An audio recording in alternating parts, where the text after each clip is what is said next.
Gravando. Muito bem-vindos, muito bem-vindas. É um prazer imenso ter todos vocês aqui. Hoje é dia 1º do 6, a nossa 8ª e penúltima aula. Estamos terminando um livro. Isso, para mim, é motivo de muita alegria. Eu acho que muitos de vocês também na escola devem ter ficado assim: poxa, mas a professora, em algum momento da vida escolar, a professora não foi até o final, não leu o livro inteiro, desperdiçou aquele capítulo, não viu tal conteúdo.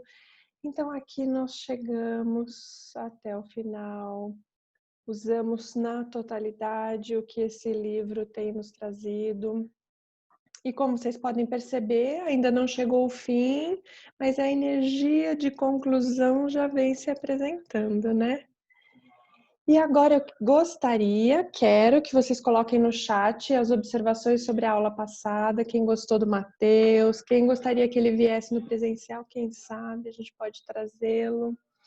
E desejar tudo que vocês escreverem lá no chat eu vou mandar para ele, combinado? Para incentivá-lo a vir. Eu adorei, adorei, adorei. Cadê a Diana, que vai ser a nossa...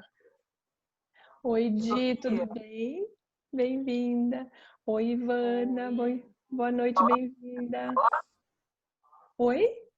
Posso falar agora? Pode. Gente, que maravilha aquele encontro. Que generosidade. Nossa, aquela conexão que ele teve comigo na resposta que ele deu, eu achei assim, de um ser sem barreira, sabe? Uma coisa assim muito linda mesmo, assim, me fez um bem. Eu sinto que essa quarentena está propiciando coisas muito incríveis, assim, pela disponibilidade que as pessoas estão se colocando, né? Eu acho essa união muito bonita. Maravilha, uma gratidão imensa, imensa. Que bom, fico feliz, Ivana, grata pelo seu compartilhar. Foi esse tempo todo, né, para criar esse movimento, né, que começou com você, né? Né? Vou ficando forte a ponto de você chamá-lo, né? Então, né?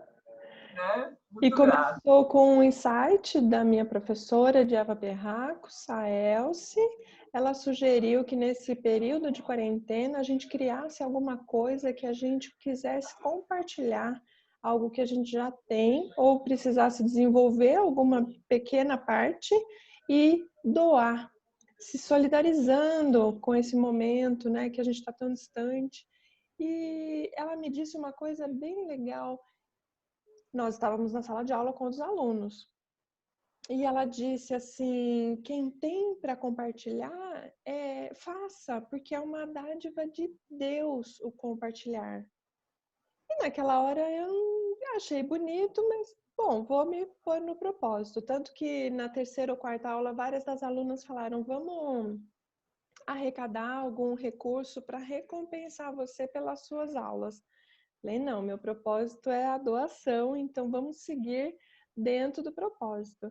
E vocês não imaginam a quantidade de bênçãos que vem chegando para mim, de entendimento, portas sendo abertas, várias pessoas me chamando para fazer lives, e o meu nome e o meu trabalho sendo divulgado em vários lugares. Então, me sinto muito e grandemente recompensada. Tá tudo certo. E eu acho que esse período tem muita gente se disponibilizando para essa troca, né? E a gente está aprendendo na prática, vivenciando o que Jesus disse 2000 anos atrás, que é dando que se recebe. Então, gente, eu estimulo, incentivo, é maravilhoso. Seja uma coisa... Não está ouvindo, Leia? Dá uma olhadinha no seu microfone, no seu áudio do seu dispositivo. Às vezes ele está zerado, às vezes ele está no mute. Vocês me ouvem? Tá legal? Então, eu incentivo a todos que quiserem fazer alguma coisa, uma pequena coisa, talvez vocês achem bem pequena, mas para quem está ouvindo, para quem está recebendo, acolhe, aquece, é aquela palavra amiga, aquele ombro amigo que naquele momento... E olha, você vai se desenvolver muito. Tipo, essa parte da tecnologia toda foi agora, criar a sala, a Tati me ajudou, e a gente vem aprendendo. não tá nada pronto e às vezes não sai direitinho, mas a gente vai indo e vai aprendendo e vai criando e vai crescendo. Então, se tiverem algo e se quiserem entrar nesse movimento, o ganho é bem bom, vale a pena. A gente vai ser um grande crescimento para toda a humanidade, esse compartilhar e essa onda crescente de informação de boa qualidade que está sendo disponibilizada. Então, eu incentivo a todos que façam. Grata aqui pelos comentários do Matheus, eu vou repassar ele. Fico feliz que vocês estejam aproveitando. As aulas lá no canal não vão ficar disponíveis para sempre, tá? Então é até dia 16/6, 15/6, quando acaba teoricamente a data da nossa quarentena aqui em São Paulo. Então até 15/6, ouçam, vejam os vídeos lá no canal, as meditações. Tá bem interessante, até porque a gente tem a oportunidade de tirar dúvidas, né? Pelo grupo do WhatsApp vocês podem me encontrar e tirar as dúvidas. E se vocês estiverem de acordo, agora eu gostaria de começar com a revisão da aula da semana passada. De 15 dias atrás, a aula número 7, hoje é a nossa aula número 8. De acordo? Deixa eu pegar a nossa aula para compartilhar aqui com vocês. Tadã! Resumo da aula 7.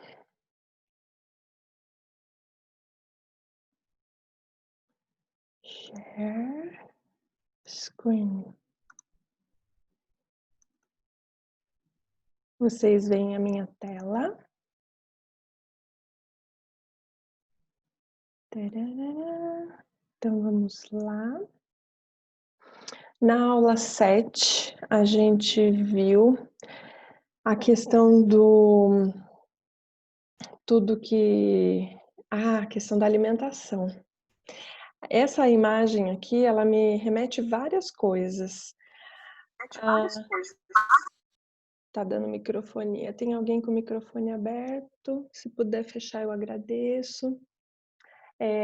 Aqui, a gente pode ver que tudo que está do lado de fora da esfera, dessa gotícula de água, por assim dizer, também está dentro.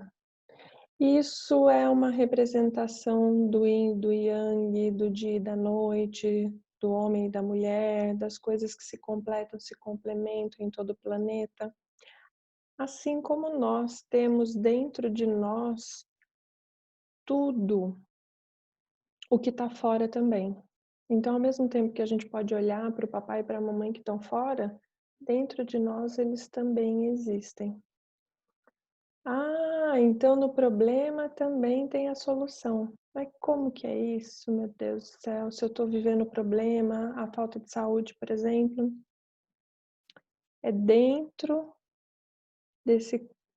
da situação onde você se encontra, seja a falta de saúde, seja a falta de dinheiro, seja a dificuldade na educação dos filhos, seja a dificuldade no casamento, é dentro do casamento que você vai encontrar a alternativa para conviver melhor com esse homem, para conviver melhor com essa mulher, não é em outro lugar, é lá mesmo. Então, ao invés da gente querer se distanciar e se repelir daquilo que nos desagrada, o caminho é se aproximar e olhar mais de perto e ir lá verificar os detalhes. E como é que eu posso me relacionar melhor com isso? Como é que eu posso me resolver melhor com essa questão? Está dentro da situação. Então, é bem importante, por exemplo, a questão da alimentação, que ele fala muito no trecho que a gente leu na aula 7. Ele fala assim, como é que pode ter tantas evidências de que a saúde tem relação com a qualidade nutricional daquilo que se come e ainda ter tanta resistência pela mudança alimentar? Por exemplo, o trigo, por exemplo, o leite, que E muito fácil, né, ver que prendeu o intestino, que saiu espinhas no rosto, que deu alergias de várias espécies diferentes. E ainda assim, a farinha branca é largamente consumida, o leite é bastante utilizado nas receitas e in natura, in natura na medida ele chega bem diferente de como ele foi concebido, né? Mas ainda é grandemente consumido. Então, por que tanta resistência, né? Eu vejo que a gente precisa olhar para aquilo que está nos impedindo de se aproximar dessa realidade, item a item. É a batata doce, é a lentilha síria, porque a tapioca substitui o pão, experimentando opções e sabores de forma a ir mudando, se desejar, e construindo o seu caminho para essa mudança. Pedindo aos aliados, que esse também é um outro capítulo que a gente já viu, quem pode te ajudar nesse caminho. Seu pai tem mais habilidade com a cozinha ou com a agricultura, porque na maioria dos vegetais, né, a gente precisa buscar na linha do tempo quem são os agricultores da família. E observando no seu organismo. Por que aquele alimento está fazendo bem, outro alimento não está fazendo bem. Por exemplo, a gente tem hoje a questão da Covid e ele ataca largamente, esse vírus ataca o sistema respiratório, mas ele também ataca muito o intestino. Então, às vezes as pessoas precisam se submeter à cirurgia de intestino, né? A gente tem na família 2 pessoas que passaram por esse procedimento, então, e uma delas faleceu essa madrugada. Então, a gente sabe das consequências e além do vírus, então eu quero relacionar assim, a pessoa não estava evacuando há mais de uma semana. E aí pegou o vírus. Então tinha uma coisa em desequilíbrio, juntou com a outra, leva à fatalidade. Aí a família falando, mas a gente não sabia, acabou não levando e procrastinou e demorou mais um pouco, porque também tinha o perigo de ir ao hospital.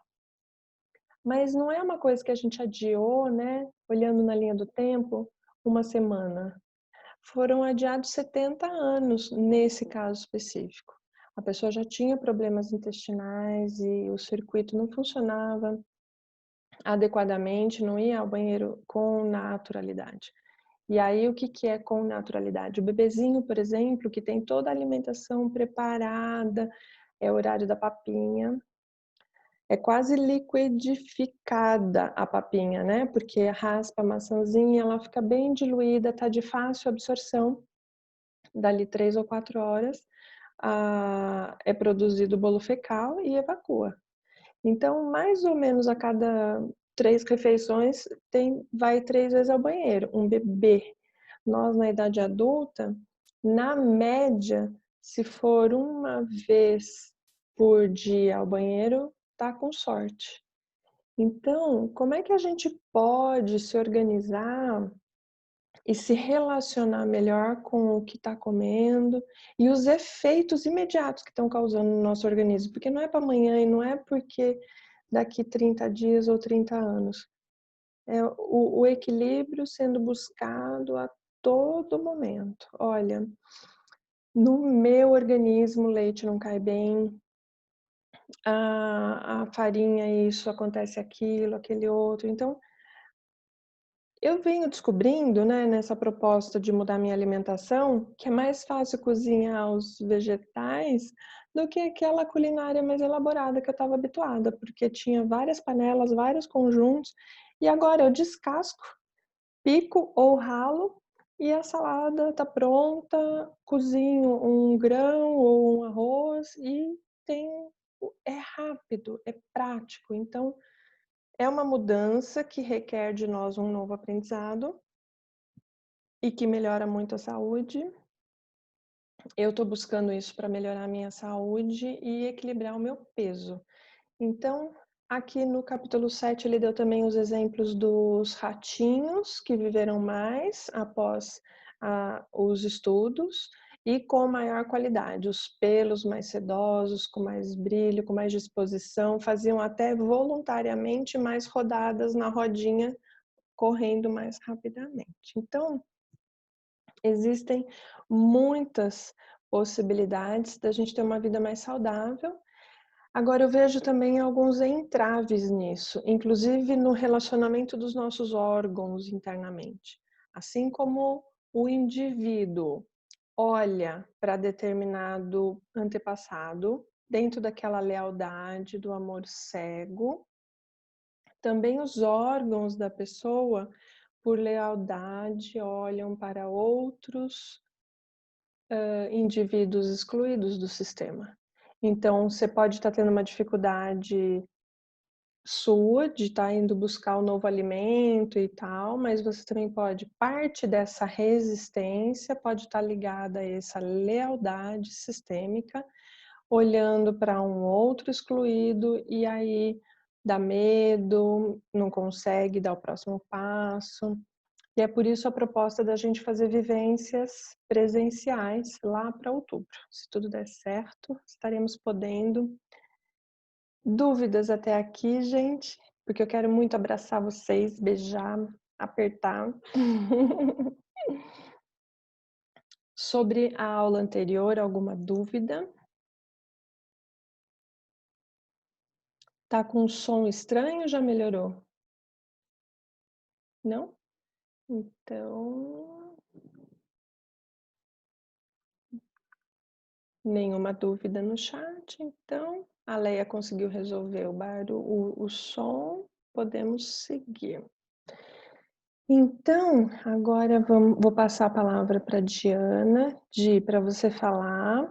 Aqueles 2 textos, a gente vai fazer um pouquinho diferente. Ao invés de você ler os textos, eu vou colocar os 2 textos junto na meditação. E a gente vai trabalhar, então, dentro da meditação. Vamos fazer uma meditação zona hoje. Tá bom? Tá bom, Sô. Dá para me ouvir? Dá para te ouvir.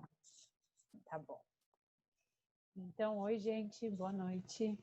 Eu chamo Diana e eu vou falar de alguns temas do livro A Cura que a Sofia separou aqui para mim.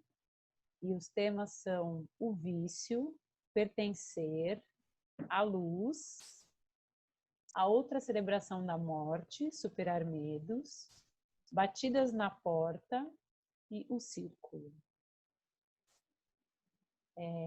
Parece que eu estou olhando para cima porque minha câmera é embaixo, é um pouco esquisito, mas estou com vocês.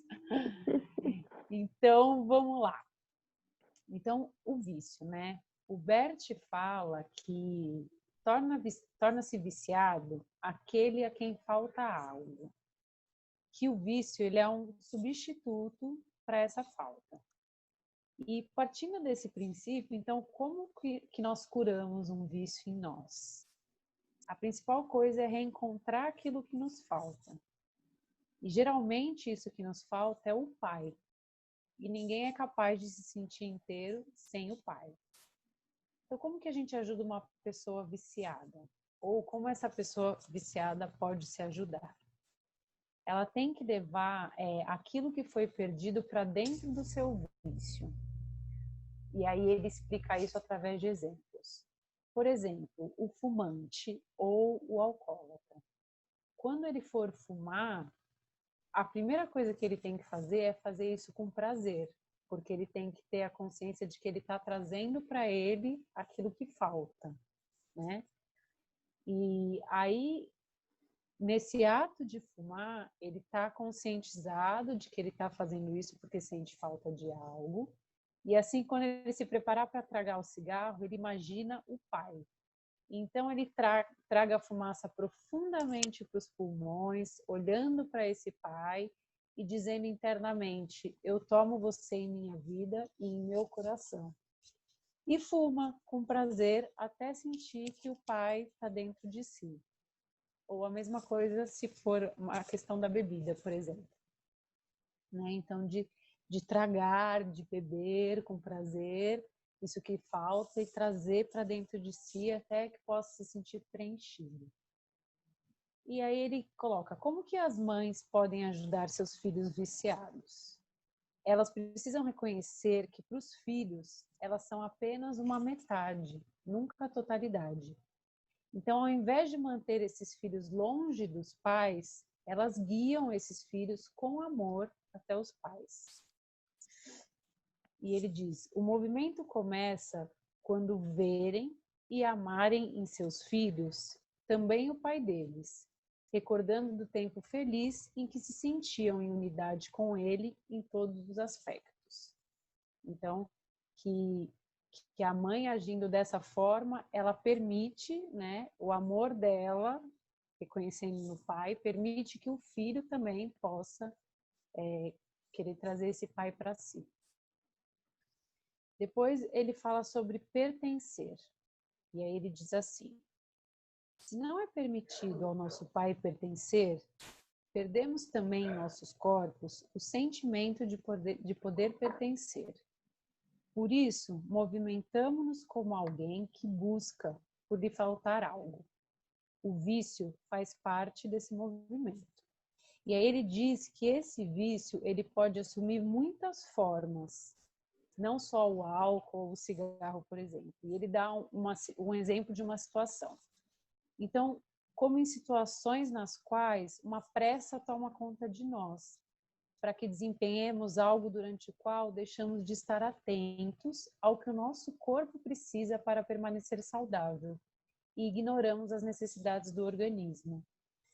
Aqui eu identifiquei uma coisa que já aconteceu comigo algumas vezes, que eu acho que exemplifica bem. Então, quando você, por exemplo, entra num ritmo de trabalho assim muito absurdo. Desculpa, eu fechei seu áudio porque eu estava tentando fechar o de outra pessoa que estava dando eco. Você abre de novo, Di? Desculpa. Pronto. Então, como, por exemplo, quando você está muito workaholic, assim, né, que já aconteceu isso comigo, de estar trabalhando demais e não estar percebendo, por exemplo, o quanto eu estava precisando dormir, o quanto eu estava precisando comer melhor, então o quanto eu não estava dando atenção ao que o meu organismo está precisando, então ignorando as necessidades do organismo. Isso é uma manifestação de vício, por exemplo. E como tornamos-nos e permanecemos saudáveis? Quando todos aqueles que nos pertencem ao nosso corpo e à nossa alma como parte de nós, principalmente nossa mãe e nosso pai. Quando pertencemos completamente, ficamos calmos, sentimos nosso corpo e obedecemos. Pertencemos a ele de uma forma calma, sem buscar mais fora dele.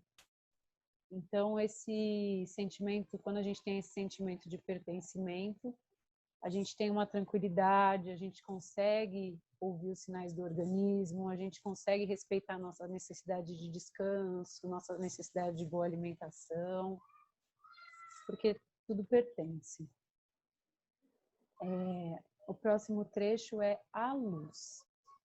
E aí ele explica que existe a luz que ilumina por si só, como é o sol.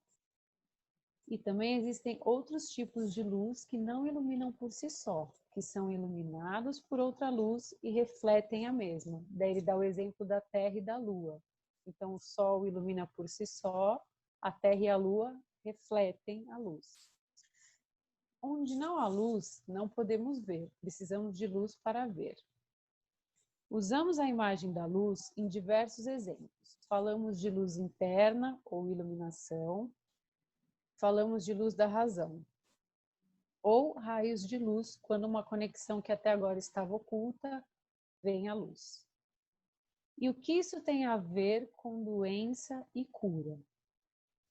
Muitos adoecem devido à ignorância, à falta da luz. E muitos ou adoecem por seguir uma luz falsa que os conduz a um engano. Ao invés de seguirem sua luz interna, em sintonia com o corpo, entregam-se a diversas luzes externas, como, por exemplo, numa grande cidade, cujas luzes mais ofuscam do que iluminam. Podemos comparar a essa cidade os diversos campos espirituais que nos dizem o que é certo e o que é errado, também para a nossa saúde. Então, como encontramos a partir dessas luzes o caminho de volta à nossa luz interna? É sempre através da vigilância. E aí ele diz que é de se admirar que, apesar das provas claras em relação aos alimentos que realmente nos nutrem, esse conhecimento ele só se impõe lentamente, enfrentando muita resistência. Mas o que nós é contra esse conhecimento? O que cobre essa luz, fazendo com que apenas um pequeno grupo possa ver? Também podemos nos perguntar como é possível que sigamos tão despreocupadamente um caminho que nos faz adoecer. A vida plena que nos mantém saudáveis exige ação. A vida pela metade, que adoece, é confortável. Da mesma forma que um caminho de subida exige mais de nós do que um caminho de descida. E por que isso é tão difícil? Porque toda luz também projeta sombra. Quanto mais brilha, mais longa é sua sombra, até projetar no final a sombra da morte. Eu achei bem forte essa parte aqui, esse trecho, né? Porque eu vejo que ele fala muito da zona de conforto também, e que esse impulso que a gente tem que ter para agir é uma força a mais mesmo que a gente tem que fazer para sair desse lugar. E muitas vezes a gente não sai porque é confortável, né? Porque a gente está ali, sempre foi assim, a boa consciência também, a gente está seguindo a boa consciência, então parece que está tudo mais ou menos no lugar, embora algo acuse que está errado, mas a gente vai empurrando. E eu vejo que os hábitos alimentares têm muito disso, né? E a gente muitas vezes traz da família, e isso também vai dentro da boa consciência, porque minha avó sempre fez assim, a minha mãe sempre fez assim, eu sempre fiz assim. E aí, quando eu estava lendo, eu até fiz um paralelo, daí é um palpite, não sei se faz sentido, você me fala, Sofia, que eu vejo isso também com a questão de mudanças de hábito em relação à sustentabilidade que a gente tem. Então, assim, as pessoas não querem deixar de usar plástico, as pessoas não querem deixar de andar de carro, as pessoas não querem deixar de poluir, elas têm preguiça. E a gente sabe onde isso vai dar se a gente não mudar de hábitos, mas a gente continua, a gente vai indo. Por quê? Porque para mudar precisa de força, precisa de uma ação, precisa sair dessa boa consciência, dessa zona de conforto. Então eu senti que mais ou menos tinha um paralelo entre essas coisas. Assim. Sim, toda mudança de hábito vai para a má consciência. Tudo que nos leva para além do limite da boa consciência, ou seja, para dar o passo para a má consciência, exige de nós força e crescimento, exige de nós lidar com a culpa. Ai, não, eu quero continuar sendo a filhinha do papai, a filhinha da mamãe, a boazinha, porque tem medo de não ser amada. Tem várias máscaras aí encobrindo e fazendo com que a gente volte aos comportamentos anteriores. Então, é necessário dar o passo seguinte, falar, não, eu quero. E isso requer um estado de presença constante, porque senão você está lá no passado, vivendo uma história de alguém, uma situação, porque antes era só com plástico, porque antes era só... E agora a gente quer um novo, diferente, minimalismo. Como? Se na casa da mamãe tinha muitos detalhes de florzinha, de coisinha, de bibelozinho, e como eu mudo, eu preciso estar atenta para não recair, comprar muito, para não recair, comer muito, para não... Porque se eu estou querendo um minimalismo, eu vou ter que pensar o como. Eu vou usar o vidro ou o plástico, eu vou andar de carro, eu vou andar de metrô, como vai ser? Tem que ser um todo repensado, né? A todo momento também repensado. Se não entra no automatismo, entrou no automático, está fazendo como sempre foi feito, e milhares de vezes novamente também você. Tem até uma piadinha, não sei se vocês já ouviram falar do peixe.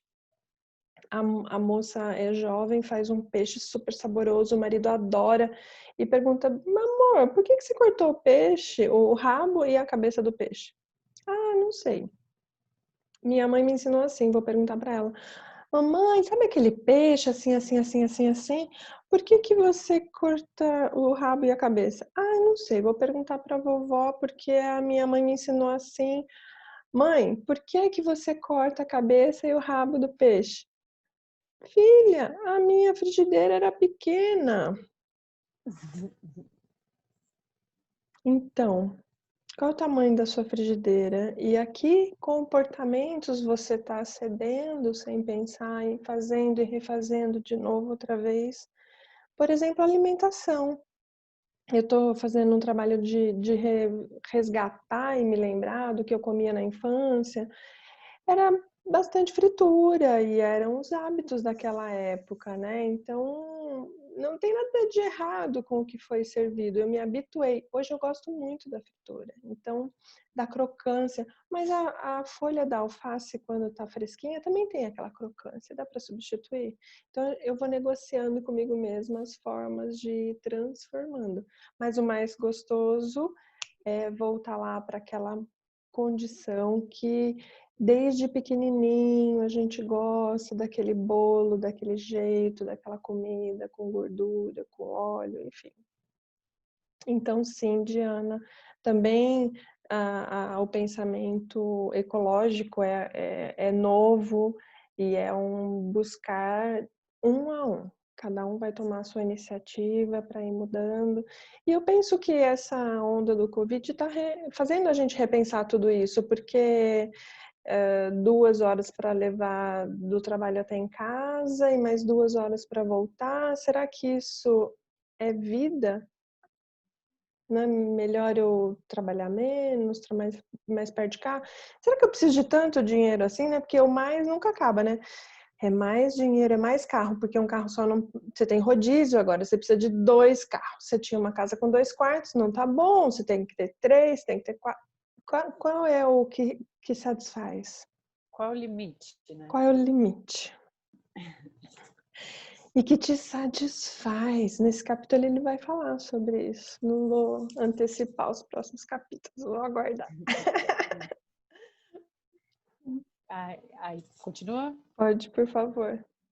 Aí ele vai falar, o tema é a outra celebração da morte, superar medos. Só um parênteses, eu achei muito interessante eu ficar com essa parte assim do livro, porque tem muito a ver com tudo que eu passei no ano passado. Porque eu estava trabalhando muito, eu estava totalmente não respeitando o meu corpo, eu estava num pico de estresse muito bizarro, eu tive crises e crises de ansiedade, muito medo de morrer. E aí eu percebi que eu fui, até sob orientação da Elza, eu percebi que eu fui tendo que largar algumas coisas, eu mudei meu ritmo de trabalho, eu larguei um trabalho, fiquei só com outro, comecei a trabalhar home office, comecei a descansar mais. E foi mudando tudo. Então, assim, é uma parte do livro que fiz direitinho, sabe? Muito legal. Então, ele fala, quando alguém tem um problema, existe por trás disso um medo. O medo de que algo aconteça. Também o medo de uma doença. Por trás desse medo está a ideia de que nós mesmos devemos agir, como se tudo dependesse da nossa ação, do controle, né? Imagina, por exemplo, uma situação na qual faço uma viagem de trem. Esse trem anda por si só, sem que eu tenha que ter medos com relação a ele. Há outra pessoa que se preocupa para que tudo dê certo. Podemos, de certa forma, levar nossas vidas dessa maneira. Então, eu acho muito legal esse trecho, porque é isso, assim, eu posso ficar tentando controlar a vida e eu não vou conseguir. Ou eu posso ir fluindo com a vida, né? Eu me identifico bastante com isso aqui. Eu ficava sempre preocupada com o trem. E se eu não tivesse parado com isso, eu penso esses dias, imagina a situação que eu ia estar agora no meio dessa pandemia. Eu ia estar muito enlouquecida, né? Mas eu estou com uma relativa tranquilidade, assim. Aí ele conta de uma constelação sobre uma doença, onde na constelação aconteceu de 12 pessoas ficarem em volta de um corpo. E aí ele diz, mostrando que existem diversas pessoas no contexto de uma doença. inclusive pessoas mortas, e elas nos atraem para a morte. Só que elas desejam estar mortas. E se nos entregarmos a um movimento maior, se a gente se deixar levar pelo movimento, liberar e fluir, essas pessoas mortas podem ir de encontro à paz, lhes permitindo, com amor, os reconhecermos. Esse movimento possui um efeito forte em nossa vida, porque a partir daí estamos livres para o nosso futuro. E aí ele traz uma meditação no final desse capítulo que se chama Para Onde Foram as Flores, que é bem bonita. Ela mostra os ciclos de continuidade das pessoas que nos pertencem. E a saída desse ciclo, quando a gente libera o movimento, como esse fluxo se libera. Né? E aí a próxima parte é o Batidas na Porta e o círculo, que daí você vai incluir na meditação. Grata, muito doce a explicação, muito linda. E Obrigada assim, pela quando a gente se propõe ao trabalho, né, como a gente cresce. Eu pude observar que nos estudos presenciais e aqui no online, é sempre assim que acontece. As pessoas escolhem sem saber o conteúdo, né? Ah, eu posso. E aí, na hora que vai encaixando, fica a pessoa certa com o trecho certo. Sempre serve como uma luva. É uma experiência muito rica se propor, porque você olha para questões profundas suas, né? Você tem que estudar.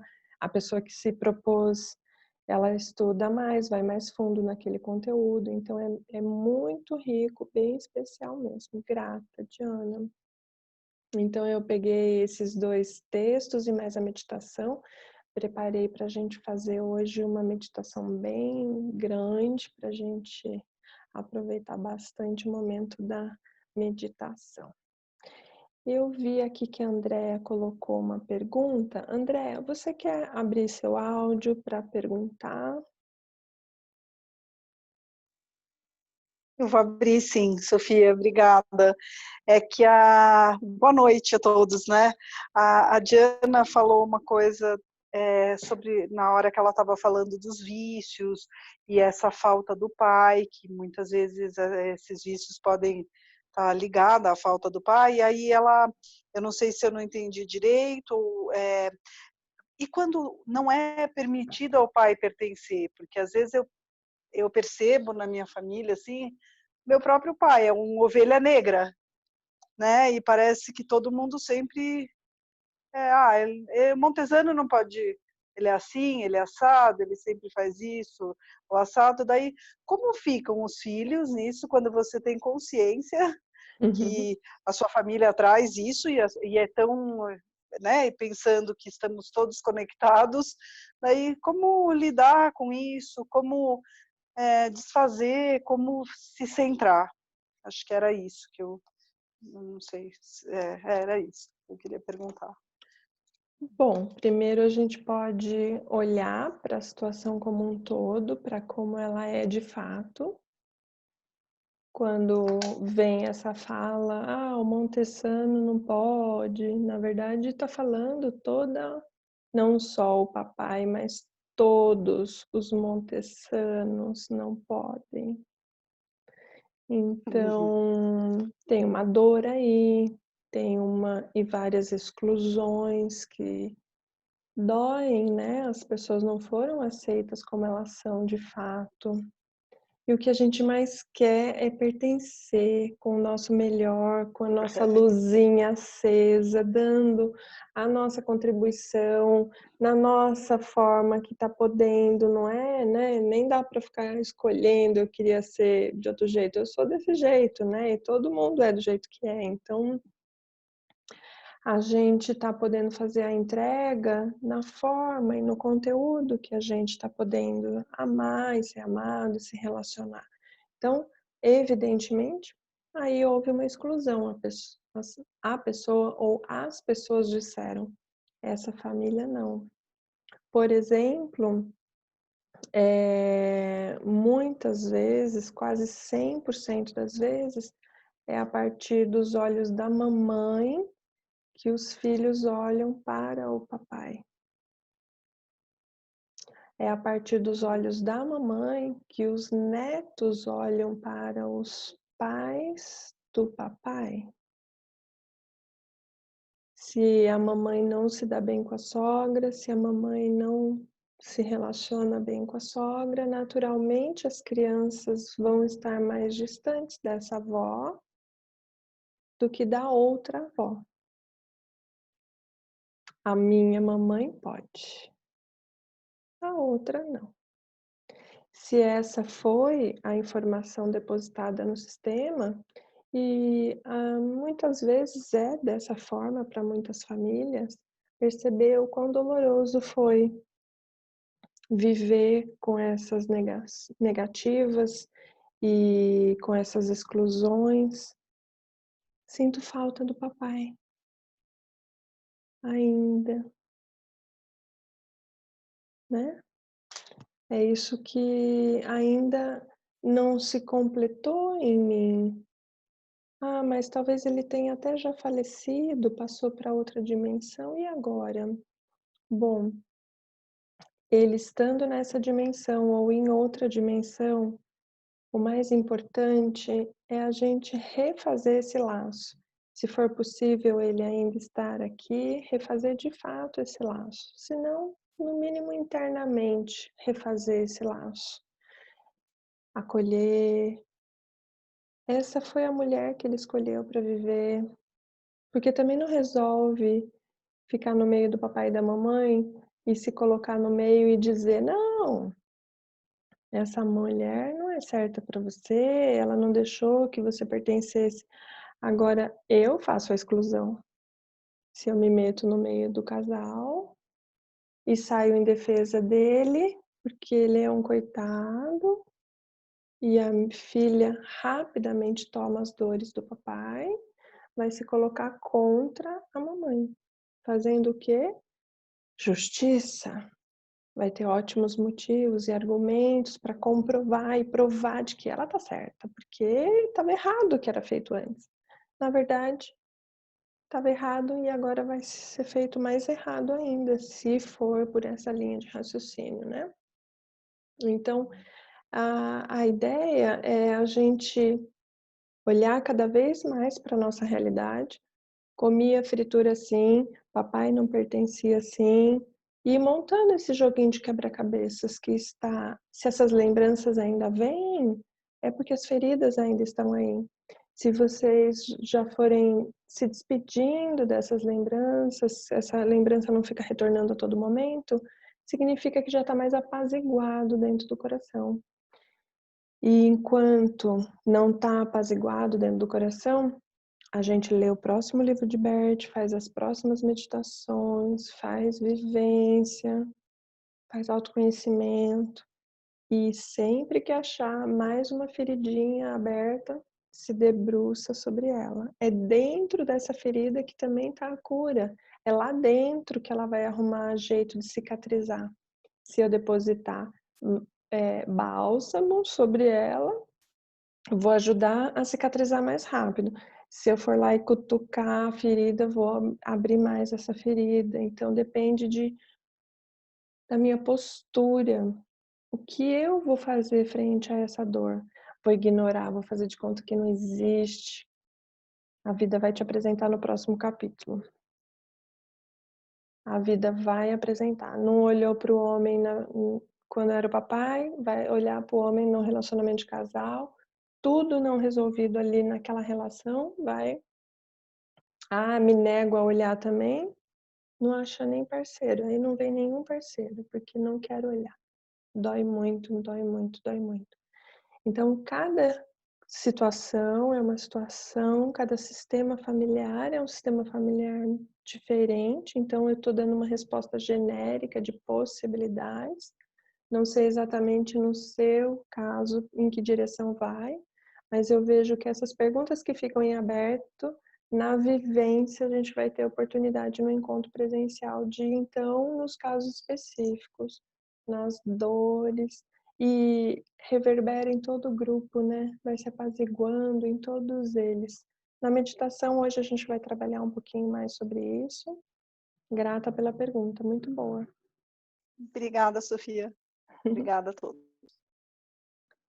A Eliana fez uma pergunta. Percebo isso nos projetos de organização. As pessoas têm muita dificuldade de desapegar e de diminuir tudo que tem em suas residências e empresas.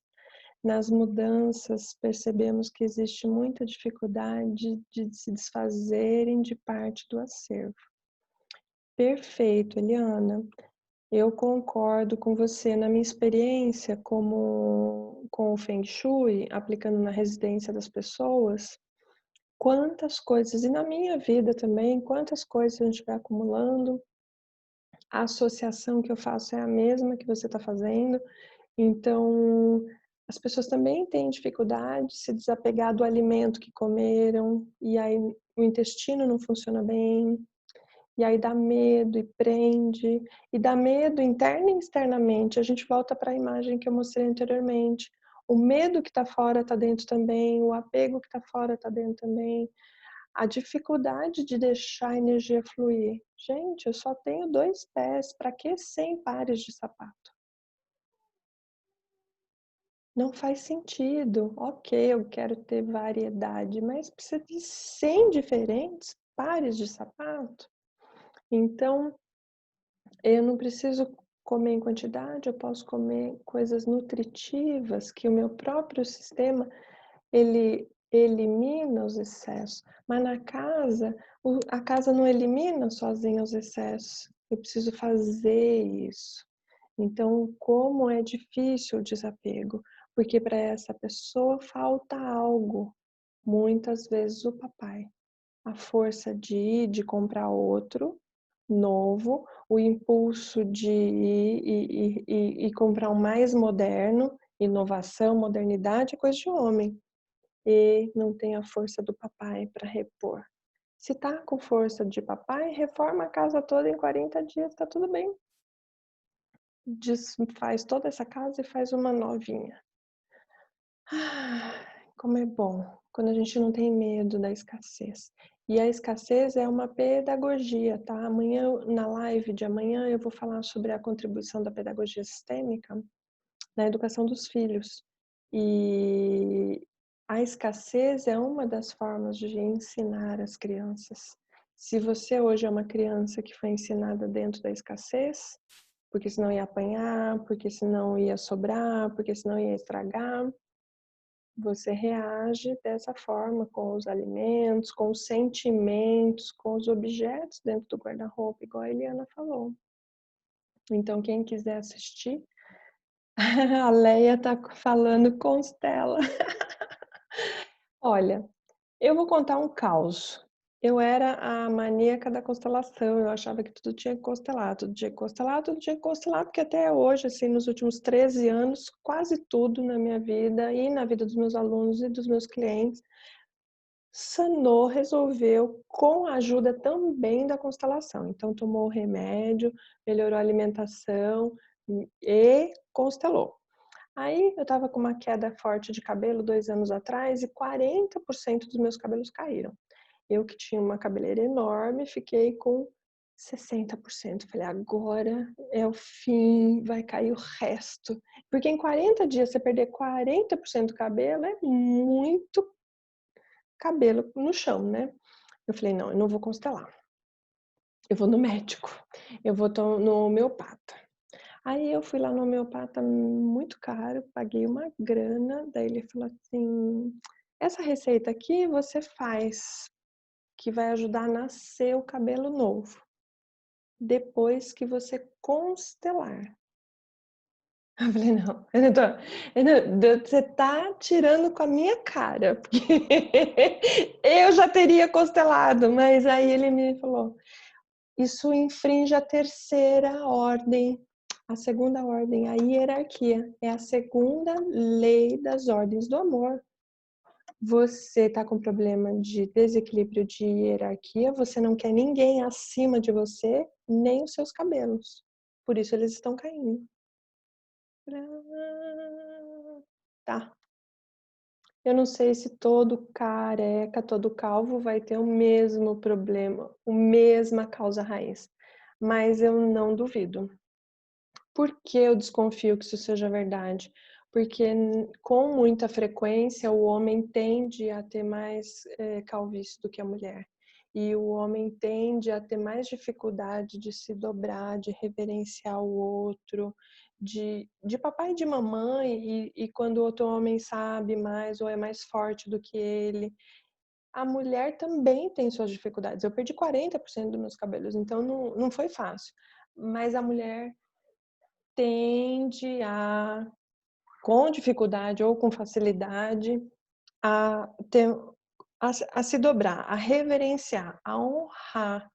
Quando ela não faz isso, ela vai perdendo muitos cabelos, vai perdendo muitos cabelos. Às vezes a gente consegue até ver assim o couro cabeludo, né? Quando a pessoa está bem perto, entre os cabelos, o fundo do couro cabeludo, porque ali já se perderam muitos fios. Então, quase tudo tem fundo sistêmico. Quase tudo constela. Igual a Leia falou, eu sou bem partidária e depois cessou. Depois da constelação, em 3 dias, cessou a minha queda de cabelo. Com a fórmula que o médico me mandou tomar, os cabelos nasceram de novo. Estão todos aqui, graças a Deus. Mas foi um choque a hora que ele me falou constela. Eu falei, tá bom, doutor, eu vou ser obediente. E se não temos mais perguntas, eu estou querendo começar o conteúdo da aula de hoje. Pode ser? Falta de cabelo também tem relação com sedução. Pode ser uma estratégia, né, Dri? Porque não se inclina, então o subterfúgio pode ser a tentativa da sedução, né? Para ver se eu mudo a ideia do outro, eu posso tentar seduzi-lo de que ele está errado. É nesse aspecto, Dri? Vamos para as transparências de hoje, de acordo? Deixa eu compartilhar a minha tela com vocês. Apostila 8.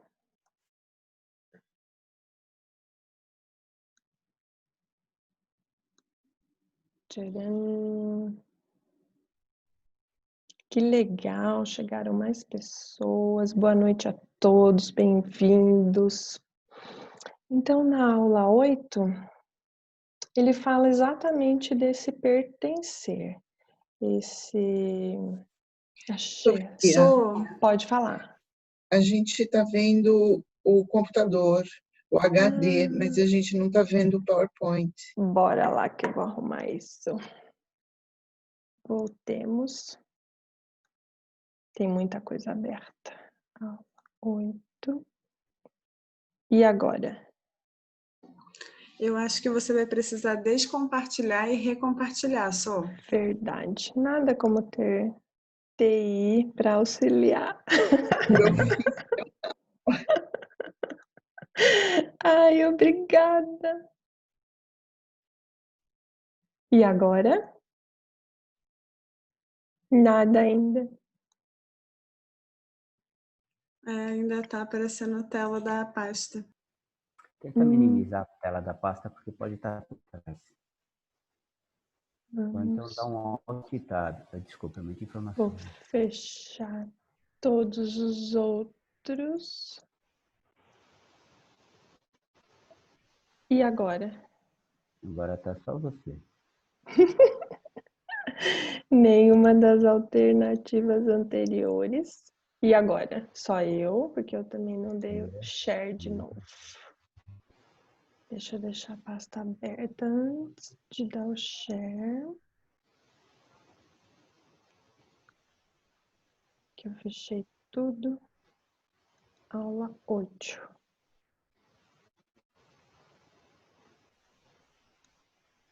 Só, desculpa, antes de você começar, será que eu poderia só perguntar o que tem a ver a queda de cabelo e a sedução? Eu coloquei até no grupo. Eu não vejo nenhuma relação, eu não sei te explicar. Adri, você quer abrir o microfone para falar sobre isso? Oi, tudo bem? Oi, Dri, tudo e você? Oi, é que a sedução, a gente pensa assim, nós somos mamíferos E alguns mamíferos usam a juba, né, os pelos, na hora da sedução. Então, a queda de cabelo também pode ter a ver com a falta de sedução. Proteção também, porque a função do cabelo e dos pelos é proteção, aquecimento.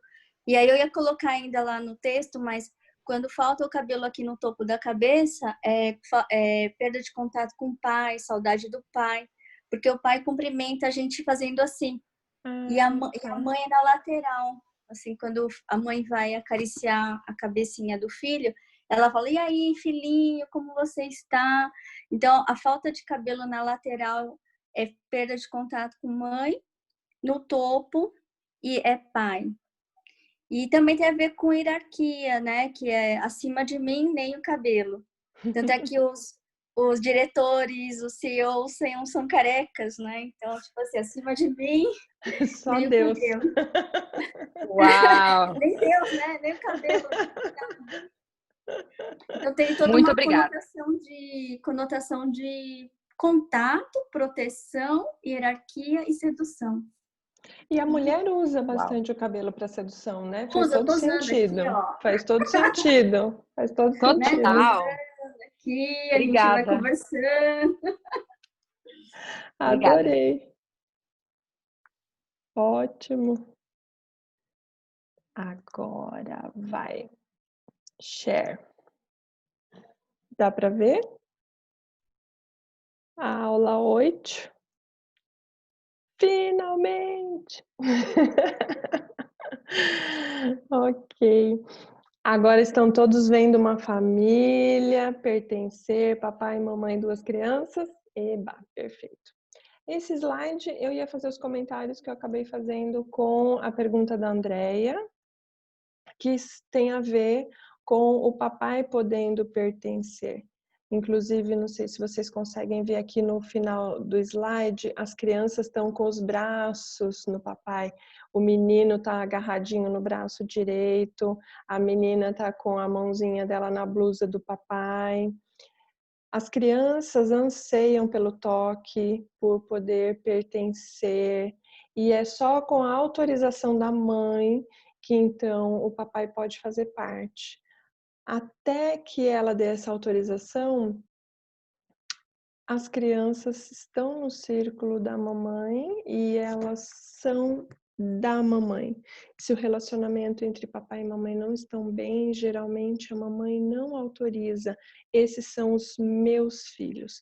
Inclusive, com todos os testes da genética já comprovadamente que são células de papai e mamãe em igual quantidade, com muita frequência. Há mães que relatam, mas os meus filhos são mais meus filhos do que filhos do pai deles. Então, é um sentimento que já está excluindo parte da parcela do pai.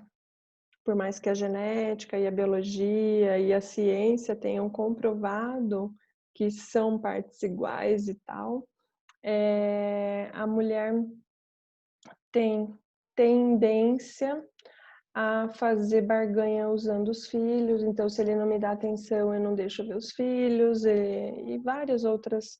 São todas dinâmicas que são veladas, às vezes são conscientes e às vezes são inconscientes.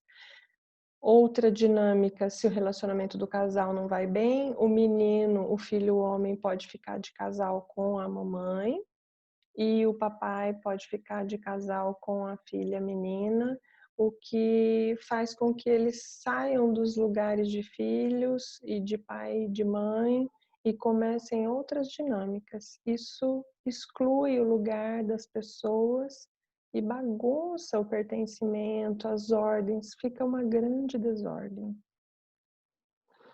Aqui, aquela parte que ele fala da luz e da iluminação, a gente às vezes se confunde, né? Buscando luz e clareza e entendimento, não na fonte verdadeira. Por exemplo, aqui nessa imagem, a fonte é o sol que está iluminando de fato, emitindo luz. E às vezes a gente seguia pelo reflexo dele que está lá na lua, achando que a lua é que emite luz, e seguia por falsos caminhos, por enganos. E ele fala então que as pessoas adoecem por ignorância, por seguir essas falsas luzes. E ele fala, por que eu estou dizendo tudo isso, né? O que isso tem a ver com a cura? Porque quando a gente vai se esclarecendo, percebendo que aquela luz ali da lua não é a lua que está emitindo, eu paro de seguir essa luz. Então eu vou em busca da luz verdadeira. Ah, o sol, ali eu posso me esclarecer, me iluminar, é o melhor caminho a ser seguido ou não. E então vou buscar de fato as coisas, a luz, ao invés da luz falsa, a luz verdadeira, que não encaminha, que não conduz ao engano. Aqui também a gente pode ver que a falta de luz traz medo, né? Essas cores mais escuras podem remeter a medos, dificuldades, incertezas. O como é importante a gente lidar com o medo, porque o medo é quase sempre uma das principais, ou a principal, ou a segunda principal, maior fonte de paralisia do indivíduo. Ele não consegue se desenvolver, crescer, se equilibrar. Então, por exemplo, a Diana falou, no ano passado eu não estava muito bem. Se eu não tivesse feito minha lição de casa, como é que eu estaria nesse ano, né? Mas aí sairia mesmo do total equilíbrio. Então, quando esses medos, esses desequilíbrios vão aparecendo, é bem bom a gente já se colocando à disposição de olhar do que se trata realmente, ir em direção a eles, ao invés de se afastar deles, para que a gente possa se esclarecer, se equilibrar. Olha, isso não é motivo para ter medo, é uma coisa natural da vida. Por exemplo, o medo da morte, que a gente vai falar mais adiante da morte. Acontece com todo mundo, a gente está caminhando para ela. Agora, nesse momento, a gente tem uma passagem grande quantidade de pessoas fazendo a passagem por conta desse vírus. E melhorando essa relação com o medo, vai atenuando as consequências disso, porque, de certa forma, é natural. É que a gente ainda não compreende, não lida com naturalidade, com a morte, com o medo, assim como com o apego. O desapego não é uma coisa fácil e a gente está fortemente identificado com o que a gente, com esse corpo, com esse cabelo, com esses olhos, com essa forma de viver que a gente está habituado. Então, se deixar conduzir como se a vida fosse um trem, sabendo que tem um condutor, largando o controle, observando que não precisa ter medo, são só árvores passando e você está dentro do trem, e às vezes fica de noite, às vezes fica de dia. Deixando-se guiar com mais naturalidade pelas coisas que vão se proporcionando e como acontecem. Não precisa de tanto medo, as coisas são mais naturais do que a gente pode imaginar. Então, quando a gente vai permitindo que as coisas sejam, a gente vai se equilibrando mais e vai vendo que as coisas não são tão ruins assim. E parte dessa luz que a gente está vendo aqui também é amor fluindo do sol em torno das nuvens, abraçando as árvores aqui embaixo, alcançando as estrelas, alcançando a lua, as nuvens na parte de cima. Então, quando a gente vai depositando amor no nosso dia a dia, fazendo algumas pessoas estão falando assim para mim, todos os dias são iguais a todos os dias, que saco.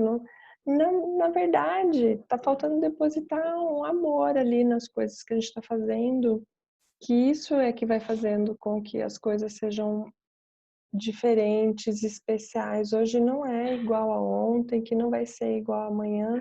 Esse trem vai passar por outras paisagens, então, com amor, olhando com amor para a ausência da luz, para o lugar onde tem luz, a gente vai conseguindo fazer dias diferentes. Então, a gente vai podendo também olhar para outras paisagens mais bonitas e não entrar em devaneios e encantamentos. Não, porque agora eu achei a solução da minha vida para toda a vida.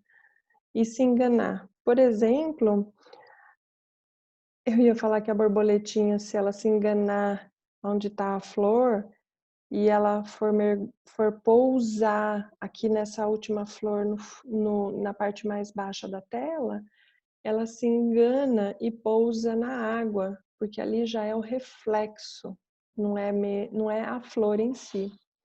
Mas a borboleta, ela tem inteligência e instinto diferente de nós, e ela nunca vai se enganar, pousando na água achando que é uma flor.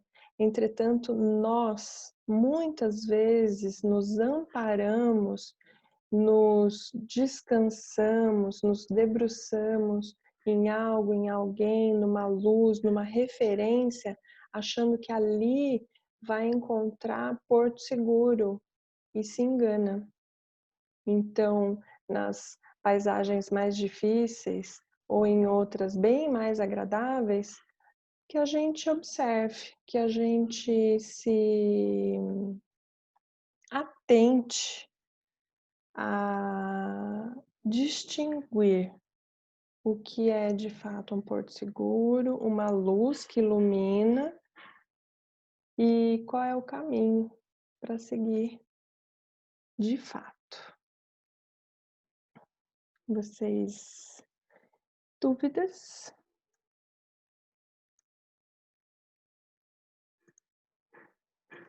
Vamos ver no chat.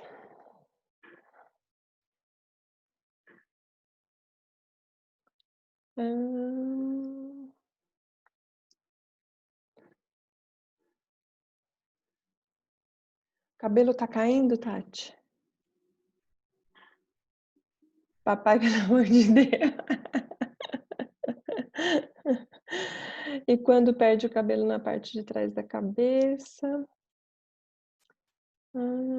Na parte de trás também é conflito com a mãe. E quando é naquela parte que a gente chama de cucuruto? Não sei. Se a Adri quiser colocar aqui no chat para ir respondendo essas perguntas, pode colocar, Adri. Com relação ao texto, aos slides agora e o que a Diana tinha falado, tem alguma dúvida? Ou podemos ir para a nossa meditação? Vamos para a meditação?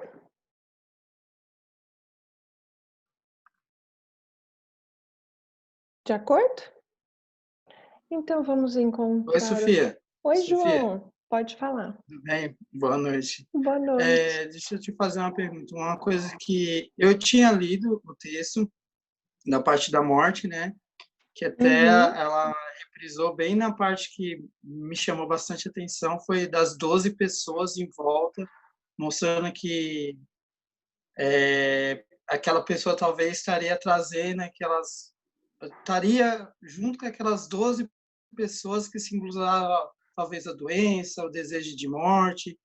E aí ela falou sobre se deixar levar. Aí eu não entendi esse conceito de deixar levar pela vontade de, vamos supor assim, de morrer, alguma coisa assim. Eu não consegui captar a mensagem. Ele estava falando ali dos 12 representantes, né, em torno da... Em torno da constelação, que ele fala, em torno de uma doença. Que ele fala que às vezes a gente não sabe quantos mortos a gente está carregando no texto, né? E aí nesse sentido, tipo assim, no caso, tipo, vamos supor assim, uma sensação de querer fazer um suicídio. Isso já me aconteceu há uns 6 anos, 7 anos atrás. Então, eu sentia muita vontade de, sabe, a vida já não presta mais, as coisas estão tudo errado. Então, tipo assim, essa sensação já vinha por muito tempo, claro que melhorou depois que eu estudei, todas essas coisas, mas no sentido assim, se deixar levar, eu não entendi esse contexto, se deixar levar pela sensação Qual para era a que ela frase toda? venha Você lembra? embora. Oi. Eu sou.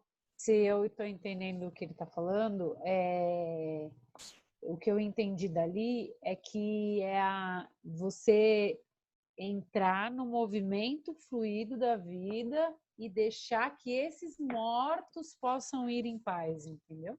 Sim, tá dentro da Eu acho que é constelação. dessa parte. Sim, me lembro. É isso mesmo. João, É esse contexto que eu não captei. muitas vezes, né, ali ele está falando disso dentro da constelação. Então, tá rolando a constelação, a gente dentro da constelação não faz interferências, a gente deixa o movimento fluir. E na vida, como seria deixar esse movimento fluir? Deixar esse movimento fluir na vida é, por exemplo, concordar que a pessoa morra. Puxa, esse foi o destino dela. Não, mas eu não quero que ele morra. Um exemplo clássico, as cartas de Francisco, as mães de Chico.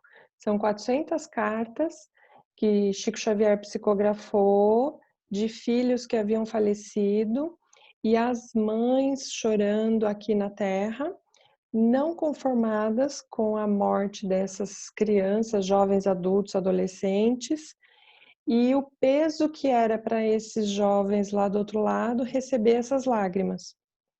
Houve situações de mães deixarem o quarto do filho montado por mais 18, 20 anos depois do filho ter morrido. E eles querendo ir, assim, fazer o que eles têm que fazer lá, né? Porque a gente acha que acabou. Morreu, acabou. Então, o morto, ele também continua numa outra esfera, numa outra dimensão, e ele precisa da nossa concordância para que ele também possa seguir adiante. Essas lágrimas, esse pesar, ali terminou para ele. Essa etapa aqui não significa que a existência toda dele. Então, esse deixar fluir na constelação é isso que a Diana falou, e na vida é a gente, puxa, terminou aqui, por agora, o nosso convívio. E aí entra mais o nosso apego pela pessoa, pelo animal de estimação, do que propriamente a outra pessoa. Por exemplo, a minha gatinha faleceu 2 semanas atrás, como vocês sabem, e a dificuldade de partir, de deixar partir, é o melhor para ela. Se eu olhar pelo ponto de vista, tem um condutor nesse trem que está conduzindo e está liderando toda essa situação. Por que é que eu preciso sair do meu equilíbrio? O melhor para ela é partir, então eu concordo com isso. Se eu entro numa revolta, vou observar bem por que da revolta. Muito frequentemente vou me deparar com um apego da minha parte, porque o equipamento que ela trazia não era mais suficientemente bom, ela já estava com idade muitíssimo avançada para um animal de estimação, e o bom dela foi partir. Assim, ela pode passar um período e reencarnar com uma nova roupagem, com um novo equipamento, com uma nova roupinha, né? Todo mundo quer um corpinho novo, não quer? Um dia. Então, para que ter medo? Deixa fluir. É nesse aspecto, João. Obrigado a vocês. Obrigada.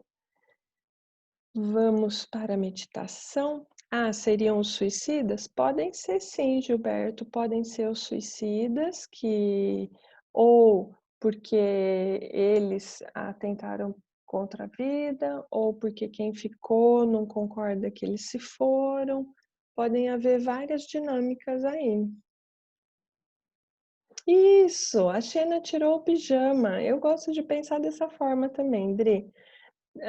Outra coisa que eu ouvi, virou estrelinha, é uma forma encantadora de lidar com essa fase da morte, da passagem, e concordar, a gente concordar que tem um condutor nesse trem, que está guiando tudo, e tá tudo certo. Na manhã seguinte, na próxima experiência, a gente vai ter novas oportunidades. Então, é bem legal a gente estar chegando a essa parte do livro que fala de morte e que a gente está com essa situação no país e no mundo, com tantas pessoas e agora cada vez mais próximas, né, adoentadas, se recuperando, tantas situações, né? Então, essa meditação agora é para a gente olhar para esses ciclos de vida e morte. Quem está querendo? Eba, então vamos lá, sem medo de olhar para a morte, né? Puxa, gente, eu não consigo ser tão evoluída para a morte, dói muito. Caroline, dói sim e dá muito medo, tá? A gente, de uma forma geral, tem dificuldade. Eu também. E como o Matheus falou na semana passada, ele também. A gente tem medo, sim. Mas o quanto menos medo a gente for tendo, quanto mais a gente for se preparando, quanto mais a gente for observando que são coisas da natureza humana, da natureza divina, acontece com todo mundo, acontece com os nossos bichos de estimação, que também é um preparo, um aprendizado para a gente, ir se preparando para o dia que vai acontecer com a gente, com a nossa mãe, com o nosso parceiro. Então, tem N situações de aprendizado, né, que vão se proporcionando. Que a gente se coloque disponível, diga sim para tudo isso, que ok, hoje dói menos do que já doeu, mas ainda dói. E não é fácil, não. É aprendizado, é a lição de casa de hoje. Ótimo, tá buscando isso. Eu também. Cada vez mais de acordo. Bert, por exemplo, ele teve situações de quase morte bem que demonstram mesmo que ele estava nessa busca e conseguiu exercer. Ele morreu dia 19/9/2019, no ano passado. Um ano atrás, ele já vinha tendo situações como essa. Tá lá no escritório dele, sentado, trabalhando, escrevendo, e de repente ele tá totalmente consciente e o corpo totalmente imóvel. E ele continua em equilíbrio total. Nada responde no corpo. Ele está desperto, ele é levado para a cama, não se altera, não se apavora.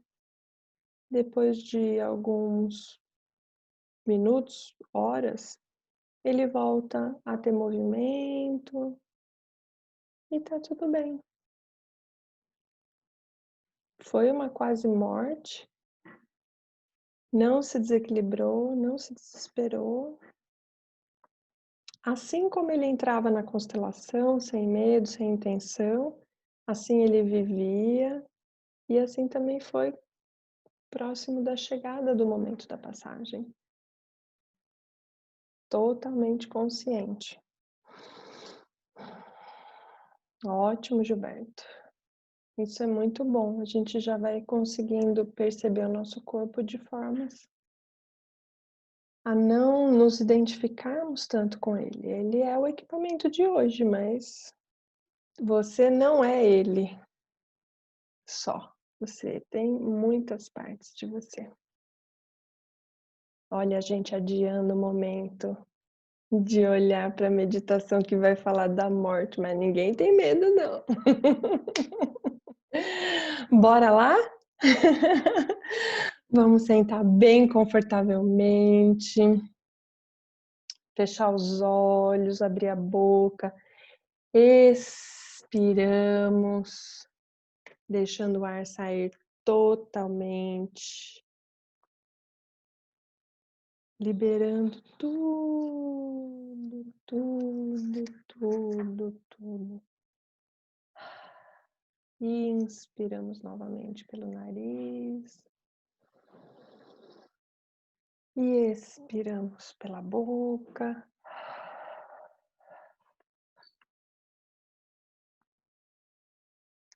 E relaxamos.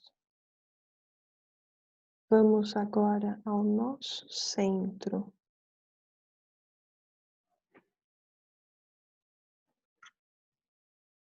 E cantamos uma pequena canção internamente.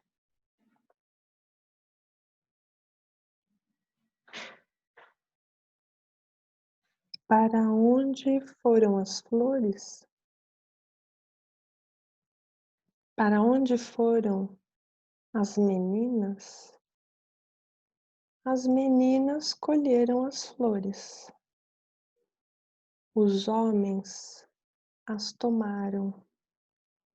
Para onde foram os homens? Tornaram-se soldados e foram para a guerra. Para onde foram os soldados? Repousam em seus túmulos.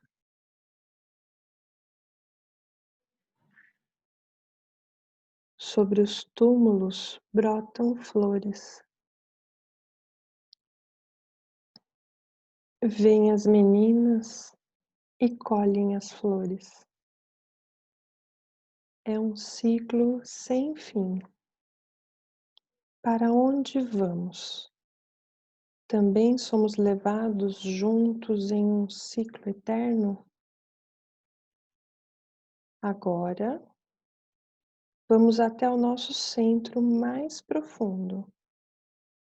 Esperamos por um movimento que nos carregue para fora de qualquer ciclo. E aguardamos.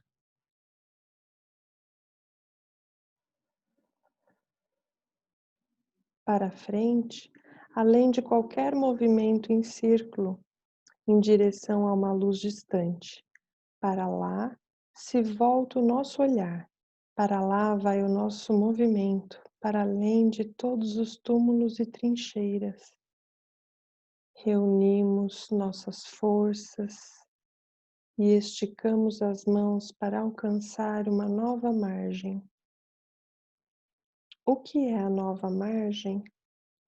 A vida que permanece para além dos túmulos, para além dos mortos que possam estar nos segurando e atraindo para baixo. Olhamos para diante, para algo que permanece. É nessa direção que vai nosso caminho e nessa direção que vai o nosso movimento quando ajudamos outras pessoas. Sempre em direção à luz, sempre além, mais iluminado. Então, começamos a nos iluminar e outros se iluminam conosco. Não é belo esse caminho? Uma bela margem nova. Imaginem agora que estão sentados, tranquilos, no quarto de vocês. De repente, ouvimos uma batida, alguém batendo a nossa porta.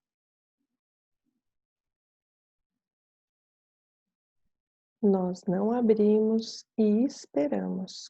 Quem poderia ser? Será que veio nos visitar? Será que veio nos buscar? Hesitamos em abrir a porta e deixamos entrar. Não sabemos o que quer de nós. será que está apenas de passagem? Ou será que nos irá tomar pelas mãos e nos levar? Nosso coração palpita por um instante. Então, as batidas param. Será que o outro apenas bateu para nos avisar que voltará depois? Não temos a coragem de ir ver quem era, porém, no fundo sabemos. Foi a morte quem bateu em nossa porta e depois se foi. Será que ainda somos os mesmos após ela bater em nossa porta? Continuamos ouvindo por dentro seu aviso? Perdemos algo que até então era importante? O que será do tempo que ainda nos resta?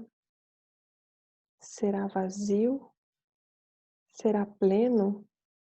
Esperamos pela sua chegada como se ela fosse nos redimir? Ou será que olhamos de forma diferente para o tempo que nos resta? Colocamos algo em ordem para permitir que isso chegue ao fim em paz? Libertamos isso de dentro da nossa alma, tornando-nos finalmente livres disso? Dessa maneira, nosso tempo se torna um tempo pleno, pois é tranquilo. Quando o desconhecido nos visita novamente, estamos preparados para ele. Venha, você, o último que encararei, seja da forma que vier, seja com dor, seja repentinamente, ou seja serenamente. Há algo que se interrompe aqui? Algo que se interrompe para sempre? Não sabemos. Submetemo-nos a esse caminhar que vem de um outro lugar, tomados pela mão para bater em outra porta. De que forma? Com um profundo por favor. Então continuamos centrados e nos colocamos a ouvir essa pequena história. O círculo. Uma pessoa perplexa perguntou a alguém que percorria com ela um trecho do mesmo caminho: diga-me, o que conta para nós? O que é realmente importante? O outro respondeu: o que conta é, em primeiro lugar, que estamos na vida por algum tempo.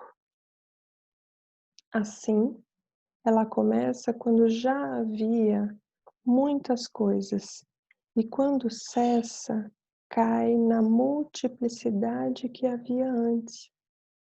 Pois como um círculo, quando se fecha, seu fim e seu princípio são um e o mesmo. Assim, o que vem depois da nossa vida se une sem ruptura ao que havia antes, como se entre eles não houvesse passado nenhum tempo. Portanto, somente temos tempo agora. O que conta é, em seguida, que junto com o tempo foge de nós o que nele realizamos, como se pertencesse a um outro tempo, e como se quando pensamos estar agindo, fôssemos mantidos apenas como instrumentos, usados para algo que está além de nós, e postos de lado outra vez. Liberados, somos concluídos. A pessoa perplexa pergunta: Se nós e o que realizamos, cada qual a seu tempo, existe e chega ao fim, o que conta quando o nosso tempo acaba? O outro respondeu: o que conta é o antes e o depois, como um mesmo. Então, os seus caminhos se separam e seus tempos e ambos se detiveram e silenciaram. E nós concordamos.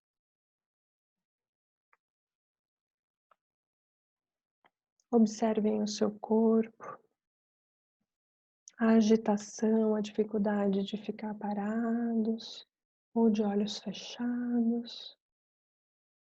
Estamos realmente aqui no momento presente, ou vivendo de passado, ou lá na frente no futuro. Entregues totalmente, nos rendemos a essa realidade, o nosso tempo presente, aquele que realmente importa.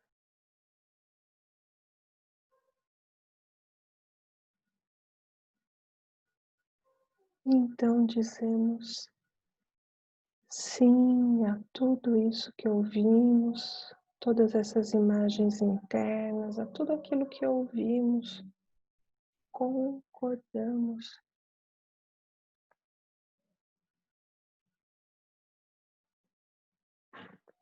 Totalmente. Então vamos nos preparando para o retorno. Vamos na próxima inspiração, abrindo os olhos.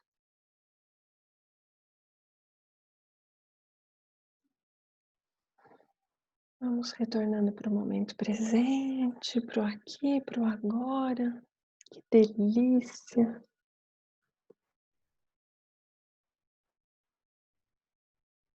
Hoje a gente não, nesse trecho a gente não tinha tanto conteúdo. E que maravilha, né? Que maravilha a gente ter espaços para as coisas leves também.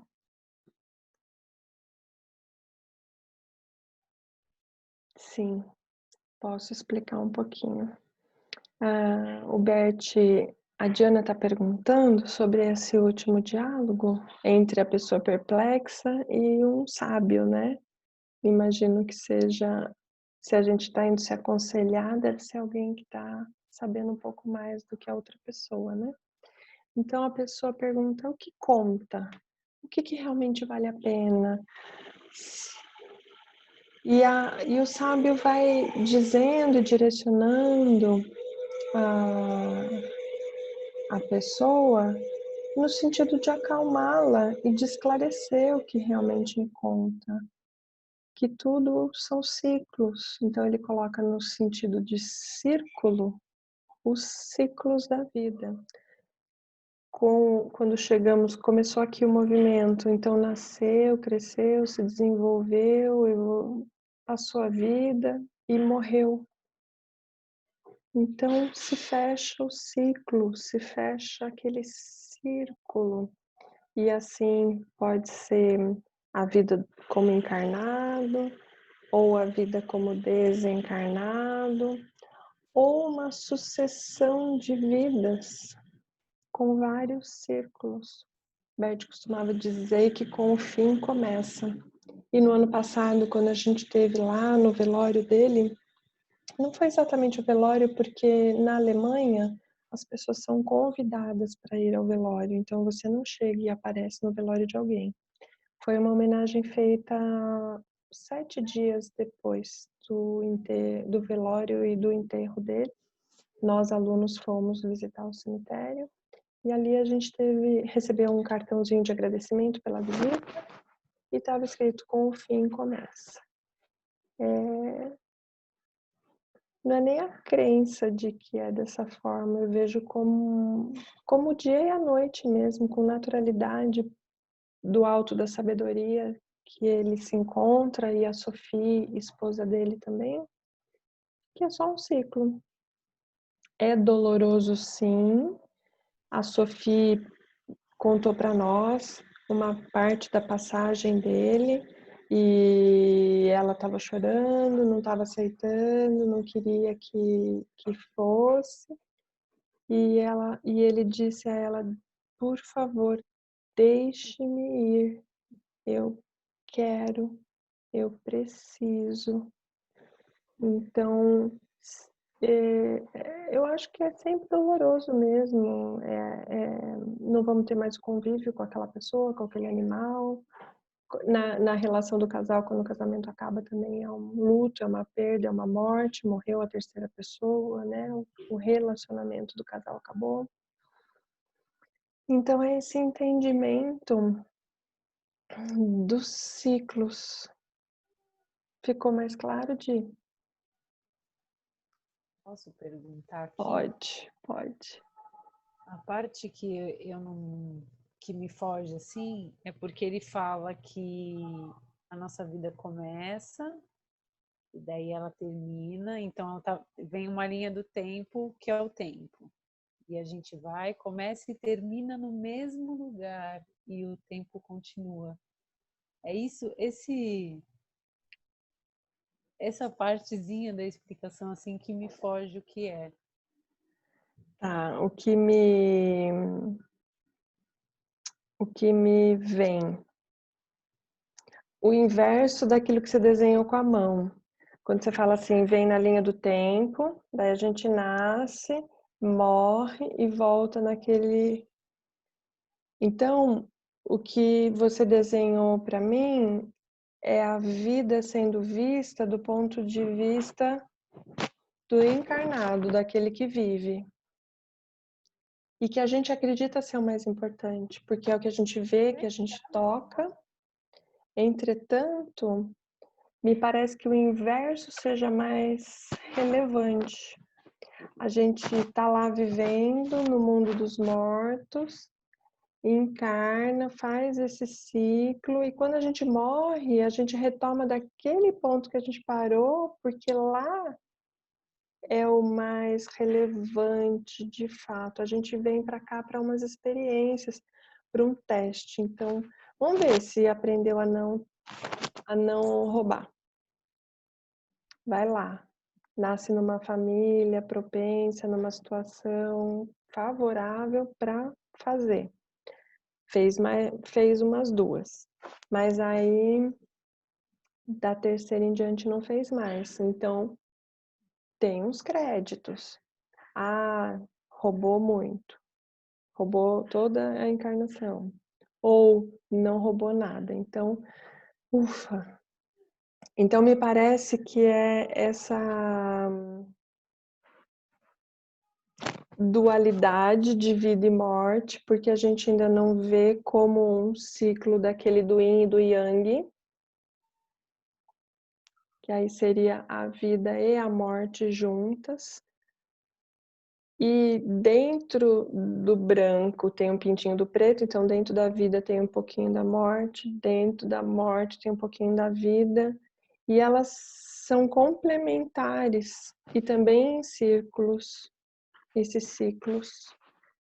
Se a gente olhar então só por uma perspectiva, a gente vê uma bolinha pequenininha para baixo ou uma bolinha para cima, e se a gente ampliar, se fizesse esse desenho se complementando, eu retomaria o símbolo do yin e do yang, ou a aula, a primeira imagem que eu mostrei na aula de hoje, onde tudo está dentro e tudo está fora, e isso acontece simultaneamente.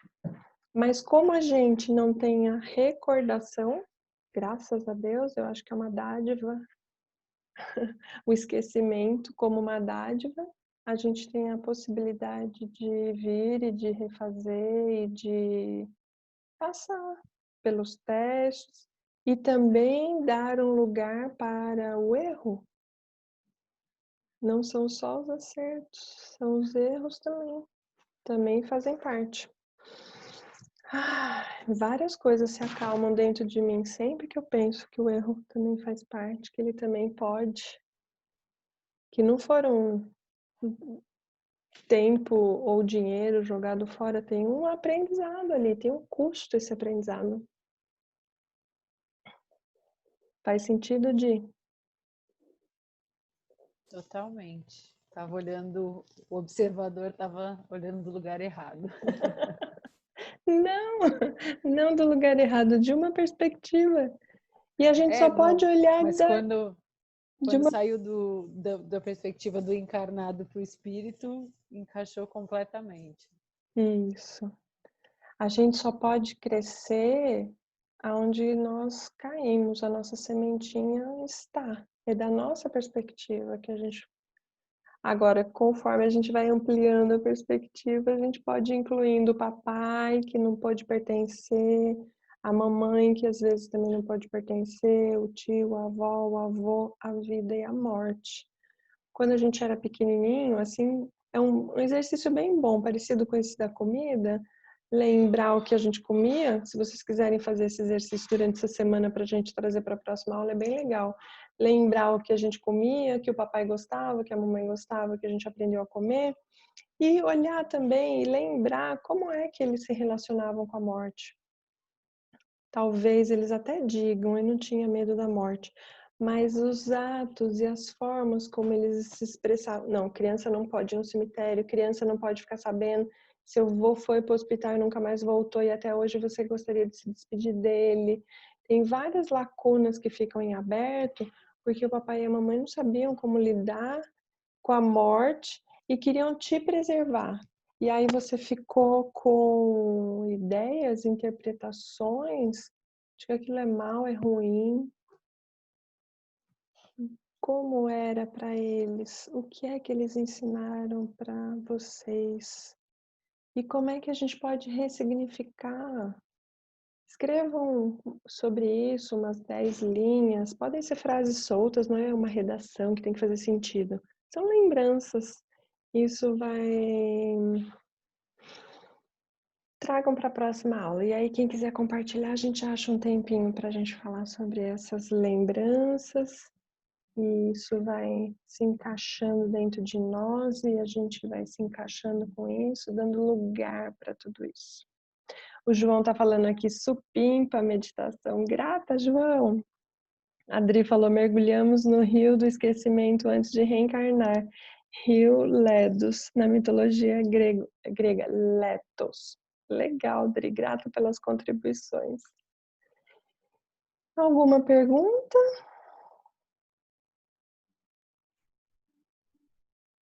Nenhuma pergunta. Então, estamos todos. Ô, Sofia, deixa eu fazer uma análise. Sim.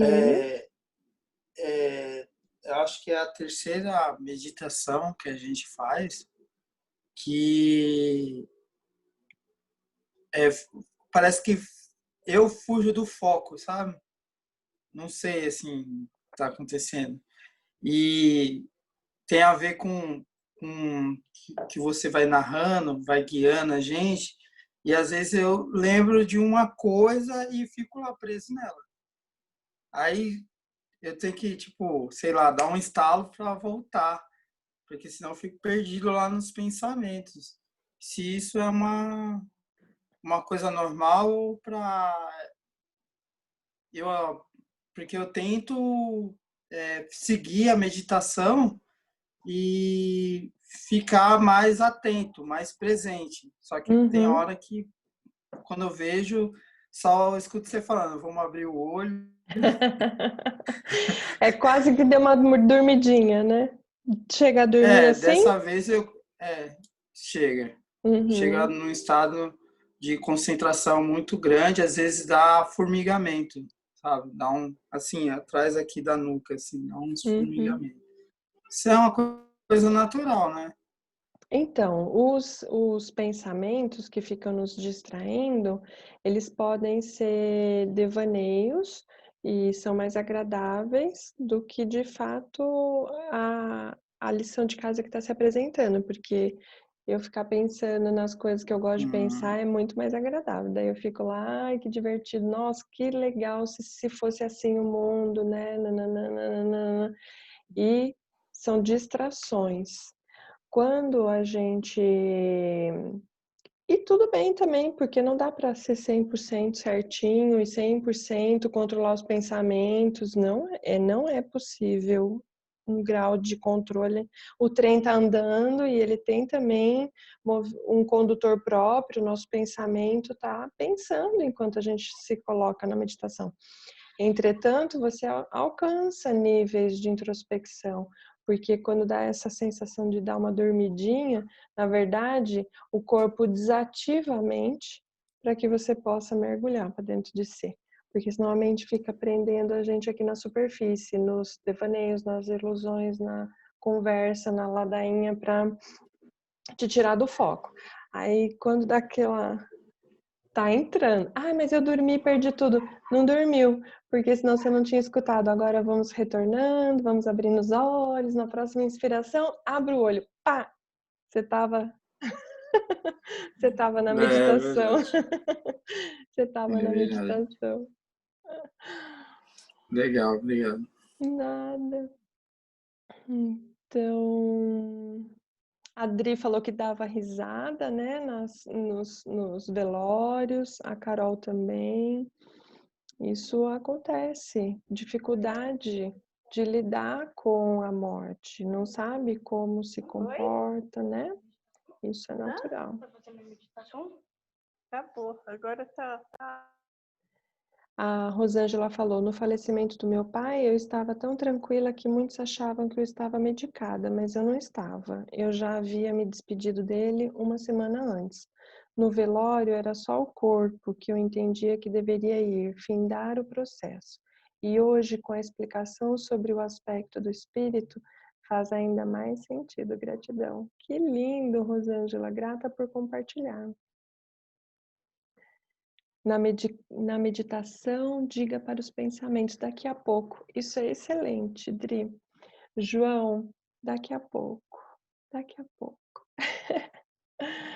A Carol, ai, que bom, tudo bem. Sabe, Sofia, eu fico com medo da meditação da morte. Faz parte também, é assim. A gente vai se preparando ao longo do caminho e vai se disponibilizando. Ó, conseguiram vir à aula. Quantas pessoas não conseguiram vir à aula que ia tratar sobre esse tema? Então, quantas pessoas começaram lá na aula 1 e não estão até a última aula? Quantas pessoas começaram lá no canal a assistir a aula 1 e não estão assistindo a 2, a 3, a 4, provavelmente não virão na 7ª, não virão na 8ª? Porque é difícil esse trabalho, de olhar para as questões que a gente tem medo, de ressignificar, de tomar coragem, de lidar com a vida como ela é. Olha, a gatinha tá doente, a gatinha vai morrer, foram 6 meses lidando com a morte todo dia. Então, e se fosse um parente, a gente não vai cuidar? Vai também, vai dar assistência, né, na medida do possível. E se for a gente mesmo, vai fugir? Para onde? Não dá, né? A gente tem que lidar. E esses são ensaios. Então, Carol, esse é um ensaio para a gente, essa meditação, tomar um pouquinho de contato com aquilo e um pouquinho de contato com a realidade da gente. A gente não tem 20 anos durante toda a vida não é infinita. Essa é uma grande coisa, a gente, nesse diálogo ele também fala que não dura para sempre. A gente tem começo, meio e fim, então para que ficar procrastinando? Você vai fazer exercício físico, mas nunca começa. Você vai mudar os hábitos alimentares, mas nunca começa. Você vai terminar aquele casamento ruim, mas nunca acaba. Ou a vida é agora. O que é que de fato você quer? Essa é uma pergunta. E um aprendizado de olhar para a vida como ela está se apresentando. Bom, de novo, uma discussão com meu chefe, porque eu tenho coisas ainda com meu pai. É olhar a todo momento. E aí vai se sentindo mais leve. Isso mesmo, Leia. A Adri falou, deixa eu ver se eu não esqueci nenhum comentário. A Carol falou, Sofia, quero muito te conhecer, abraçar você, como você diz, quando eu for para o Brasil, você é minha primeira visita. Eba, tô te esperando. A Leia, para mim foi bem difícil, senti a resistência e o medo, mas me deixei levar e estou mais tranquila. Vejo que é um processo, então vamos andando sempre. Isso mesmo. A Leia está no grupo há 5 anos já, ela vem todas as segundas-feiras, estuda os livros, faz o curso, constela. É isso mesmo, Leia. A Dri falou, que aula maravilhosa, gratidão, Ana Sofia. Obrigada, Dri. A Eliana, ressignificar não é tarefa fácil, mas depois dá um alívio. Exatamente, Eliana. Assim como as roupas do guarda-roupa, os sentimentos dentro da gente, é muito restaurador. A Leia falou, no final me senti mais leve. Ótimo. Carol, muito obrigada. Você tem sido uma luz brilhante para mim. Grata, Carol. Muito feliz em saber disso. Obrigada, Sofia. Eu fui até o cemitério na meditação. Muita gratidão, mas estou bem. Ótimo. A gente vai tomando contato com esses lugares escuros que tem dentro da gente, com os devaneios, com os pensamentos, com as distrações. Tudo isso somos nós. Não é só as coisas bonitas. Aliás, a gente só consegue olhar para a nossa luz por ter visto a nossa sombra. E quanto mais nos expomos à nossa sombra, mais a gente consegue ver a nossa luz. Senão a gente ofusca e sai correndo da gente mesmo. A única preocupação, a Milena está falando, é que as aulas vão acabar, não vai rolar largar as softs. Ótimo! Você é tão linda por dentro e por fora, Sofia, não te largo. Ai, eu vou fazer uma campanha, não largue a Sofia. Ó, tem muita aula boa. Amanhã vai ter de pedagogia, dia 14/6 vai ter outro tema de pedagogia. Tem uma aula no YouTube da faculdade que eu falei sobre direito sistêmico, para falar sobre como lidar com os adolescentes. E outros convites que também estão surgindo para fazer lives e fazer aulas. Então, vamos ter aí várias outras oportunidades. Amanhã eu mando o link, quem quiser participar da live de amanhã vai ser pelo Instagram. Ok? Colocarei no grupo. Espero vocês na live. E na segunda-feira da semana que vem teremos o nosso grande finale. Perguntas e respostas com o próprio Bert. Quem vai falar na próxima aula? Janaína Lima, é com você. Eu. Ótimo. Ótimo, ótimo. Maravilhosa, viu, Sofia? Eu tenho participado das lives, eu tenho gostado muito também. Grata, minha amiga, grata. Fico feliz de estar contribuindo. Muito bom. Onde vai ser a de pedagogia? Obrigada, Janaína. A de pedagogia vai ser no Instagram. E eu vou mandar o endereço, porque não sei se pelo meu Instagram vocês vão acessar, porque eu sou convidada de um outro Instagram. Então, acho que vocês têm que acessar o outro Instagram, não é isso? Não entendo muito disso. Tá, eu vou mandar o endereço certinho para vocês entrarem. Adorei, amei. Eu acho que não, Sofia, porque quando a gente faz a live, as duas pessoas, tem uma pessoa que faz a live, que vai movimentando tudo, mas quando a outra pessoa está junto, então no seu caso, se eu sigo você, eu já vou ver que você está participando da live. Ah, tá então bom. É só entrar. Vai ficar é legal ao pôr o vivo. post, né? Mas fica ao vivo. Tá bom. Então, olha aí, aprendendo essa tecnologia. Grata, Deia. Muito obrigada por todos vocês terem vindo. Uma noite de sono bem gostosa para todos. Eu tô morrendo de saudade de abraçar e apertar vocês pessoalmente, eu não vejo a hora. Em outubro, nós vamos encontrar uma data. Carol, já compra passagem para vir para o Brasil em outubro. Para a gente fazer uma vivência bem especial e consolidar todo esse conhecimento a nível corporal. Os traumas ficam no nosso corpo, no músculo. Então, saber das coisas só teoricamente é parte do processo, porque conhecimento também cura. Nossa mente precisa do entendimento. Agora, o nosso corpo também precisa de cura, e isso acontece na vivência prática. Então, a gente está trabalhando aqui na cura do corpo, dos sentimentos, do corpo emocional, do corpo mental, do corpo espiritual, da alma. Essa é a proposta. Quem tiver disponível, estaremos juntos em outubro. Tá bom? Um super obrigada. Boa noite a todos. Até a próxima segunda-feira. Saudades enormes de todos vocês. Sintam-se abraçados.